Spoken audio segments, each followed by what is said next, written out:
Assalamualaikum warahmatullahi wabarakatuh. Shalom, Om Swastiastu, Namo Buddhaya, salam kebajikan. Salam ka urang sadayana. Wilujeng enjing, wilujeng siang, wilujeng soten, wilujeng wengi. Puji sinarang syukur hayu urang sanggaken kehadirat Allah Subhanahu wa taala kalayan limpahan rahmat taufik sareng hidayahna ka urang sadaya dugi ka dinten ieu urang tiasa kumpul di ieu tempat dina kayaan sehat wal afiat. Sumangga urang sanggaken sholawat sinareng salam ka junjungan urang Nabi Muhammad sallallahu alaihi wasallam anu parantos ngantunkeun umatna tina zaman poek dugi ka zaman nu caang sareng urang ngarapkeun syafaatna dina yaumul kiamah. Amin ya rabbal alamin. Nempangkeun sim kuring namina Aurel Nurul Syifa ti kelas 11 Saintek 2. Dina kesempatan ieu sim kuring baris nepikeun diantara singgat anu pantali jang prevalensi bunuh diri di kalangan rumaja. Rerencangan fenomena bunuh diri di Indonesia ayeuna parantos ningkat drastis, utamana kasus ngelibatkan rumaja jeung rumaja.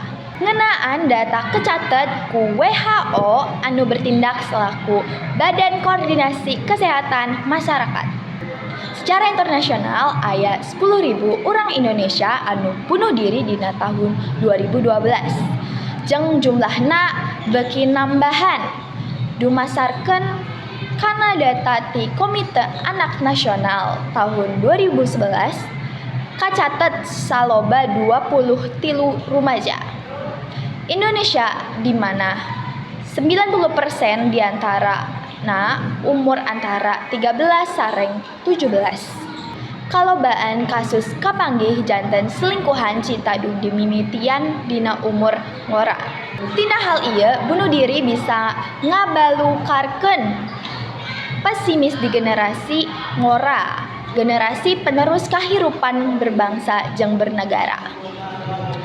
Faktor anu nyebabkeun rumaja bunuh diri diantarana hubungan percintaan, pamenta kolotna, tugas numpuk jeung sajabana.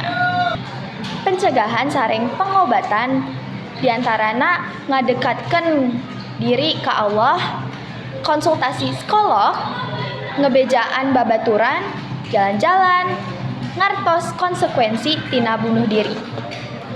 Kacindekanana, bunuh diri mangrupa hiji hal anu teu bisa dilakukan serta dilarang ku agama. Sakitu anu tiasa didugikeun, kirang langkung nyuhunkeun dihampunten sareng hatur nuhun. Wassalamualaikum warahmatullahi wabarakatuh.